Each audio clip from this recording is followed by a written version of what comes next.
Salut, dans cet épisode, on va parler du saignement de nez.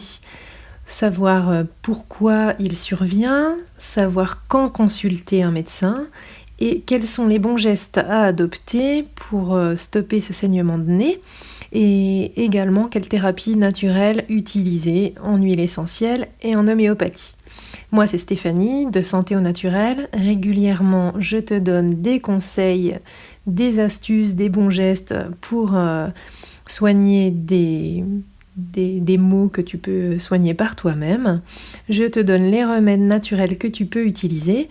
Donc si c'est quelque chose qui t'intéresse, je t'invite à cliquer tout de suite en bas à droite pour t'abonner à ma chaîne et être sûr de ne louper aucun épisode. Je t'invite également à télécharger tes cadeaux juste en dessous, notamment comment soigner le rhume avec les huiles essentielles. Alors, le saignement de nez, c'est encore appelé épistaxis dans le jargon médical. C'est quelque chose qui va être très fréquent chez l'enfant, également chez l'adulte jeune. La plupart du temps, c'est quelque chose de très bénin. Il peut être léger, mais parfois il peut être carrément très hémorragique et vraiment ça peut faire paniquer franchement certaines personnes et il y a de quoi. Ça va être notamment très hémorragique lorsqu'on se prend un coup sur le nez. Alors quand survient ce saignement de nez ? Ça va apparaître parce que souvent il y a une fragilité des vaisseaux qui vont tapisser la muqueuse du nez et qui vont alors se mettre à saigner pour diverses raisons. Ça peut arriver suite à un mouchage qui soit trop violent, ça peut être le cas suite à des éternuements, ça peut également arriver lors d'une infection ou d'une inflammation des muqueuses, donc dans le cas d'un rhume, une rhinite, une sinusite. Ça peut arriver aussi pendant un épisode de fièvre ou lorsqu'on a une crise de migraine. Et puis sur des signes extérieurs, ça peut être le cas quand on va en altitude, quand on part faire un séjour à la montagne ou quand on a une modification de la pression atmosphérique. Quelquefois quand on s'expose également à trop forte chaleur ou alors au contraire quand il fait vraiment froid.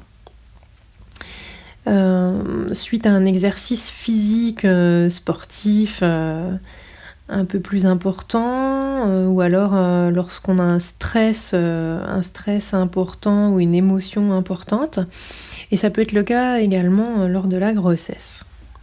Alors outre cette fragilité des petits vaisseaux de la muqueuse du nez, ça peut également arriver suite à un traumatisme de la muqueuse. Donc le traumatisme le plus évident, ça va être quand on reçoit un coup. Donc on peut s'être pris un coup de poing dans le nez, on peut s'être cogné, on n'a pas vu qu'il y avait une porte en verre où on a chuté et on est tombé sur le nez. Ça peut être également un traumatisme qui va être dû à une lésion de la muqueuse nasale avec les doigts, si on a trop frotté ou si on a gratté la muqueuse, si on a voulu enlever une petite croûte ou voilà, on a pu léser et du coup ça va saigner. Ça peut être le cas également lors d'une blessure de la muqueuse nasale avec un corps étranger. Ça arrive fréquemment chez l'enfant. Donc là, l'écoulement de sang va n'avoir lieu que par une seule narine. Il va être plutôt épais, purulent et assez malodorant.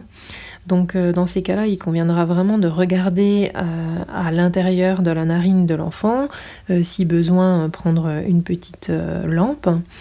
Et si vous constatez qu'il y a présence d'un objet, surtout, il ne faut rien faire au risque de l'enfoncer encore davantage. Donc là, il convient de consulter en urgence un service ORL, ou un ORL en libéral, ou d'aller aux urgences, parce que l'enfant risque d'inhaler l'objet et que celui-ci arrive dans ses poumons. Enfin, ce saignement de nez peut être secondaire à la prise de certains médicaments, notamment l'aspirine ou les anticoagulants. Il y en existe d'autres, mais ça va être les principaux. ou être secondaire à certaines maladies, notamment l'hypertension. Et ça peut être le cas aussi suite à des tumeurs ou des maladies hémorragiques qui seraient héréditaires dans la famille ou suite à certaines infections. Alors, quand faut-il aller consulter le médecin ? Donc, soit quand ces saignements surviennent suite à un coup, parce que là, il va falloir vérifier qu'il n'y a pas de fracture. Si ces saignements sont abondants et vraiment qui sont difficiles à arrêter, si au-delà d'une demi-heure, vous n'avez pas réussi à stopper le saignement, que la personne est assez pâle, qu'elle est en état de choc ou qu'elle a des étourdissements, là il conviendra vraiment d'aller consulter le médecin. Ou alors si ces saignements de nez arrivent de manière fréquente, s'ils sont récidivants, là, il faudrait quand même que le médecin recherche à quoi c'est dû. Et donc, comme on a vu un peu avant, dans le cas de la présence d'un corps étranger, il conviendra également de consulter donc un ORL ou d'aller aux urgences. Alors, quels sont les bons gestes à avoir quand on se trouve face à un saignement de nez ? La première chose, c'est de s'asseoir ou bien de faire asseoir la personne qui est concernée par le saignement de nez avec la tête qui soit légèrement penchée en avant. On peut mettre une cuvette ou un autre récipient en dessous si ça saigne beaucoup. Et le fait de pencher la tête en avant, ça va permettre d'éviter l'ingestion du sang dans la gorge et ça va éviter du coup les nausées qui pourraient en découler, parce que c'est quand même pas quelque chose de très agréable. Ensuite, une fois que la personne elle est assise et la tête penchée vers l'avant, il conviendra de se moucher doucement, certes, mais de se moucher tout de même pour éliminer les petits caillots éventuels qui pourraient être présents. Alors je sais que quand on saigne du nez, on n'a pas forcément l'envie de se moucher, mais c'est important de le faire, il faut bien le faire tout doucement pour éliminer ces caillots. Ensuite, une fois que ce geste a été réalisé, on va comprimer les narines en pinçant fermement l'arête du nez entre deux doigts, entre le pouce et l'index. Et on va faire ça pendant 10 minutes à peu près, 5-10 minutes. La tête toujours penchée vers l'avant, comme on a vu précédemment, pour ne pas que ça coule dans la gorge. Et si le saignement est abondant et qui tarde un petit peu à s'arrêter, on va pouvoir mettre en place ce qu'on appelle un tampon hémostatique qui va donc stopper le saignement de nez. Et avant de l'insérer dans le nez, il faudra l'imbiber. Et pour ça, on pourra l'imbiber avec de l'eau oxygénée à 10 volumes. Une fois qu'il est imbibé, on va le tourner un petit peu pour lui donner une forme qui lui permette d'être inséré au niveau du nez. Si on veut utiliser quelque chose d'encore plus naturel que l'eau oxygénée à 10 volumes, on pourra également imbiber ce tampon hémostatique avec 2 gouttes d'huile essentielle de cyste. Voilà. On peut éventuellement, si on veut le mouiller un petit peu plus, avoir mis un peu de sérum physiologique au préalable. Et donc on lui met 2 gouttes d'huile essentielle de cyste. C'est une huile essentielle qui va permettre de stopper rapidement l'hémorragie. Ça fonctionne très très bien. Et on laissera en place ce tampon hémostatique environ 30 minutes. Alors on peut également utiliser un traitement homéopathique.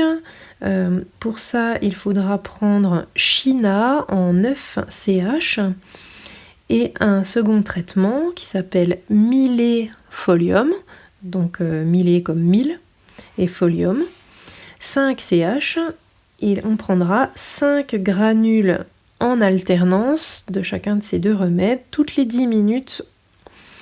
Et si le saignement de nez a pour origine un traumatisme, qu'on s'est pris un coup sur le nez, on pourra alors ajouter de l'arnica en 9 CH, pareil, toutes les 10 minutes.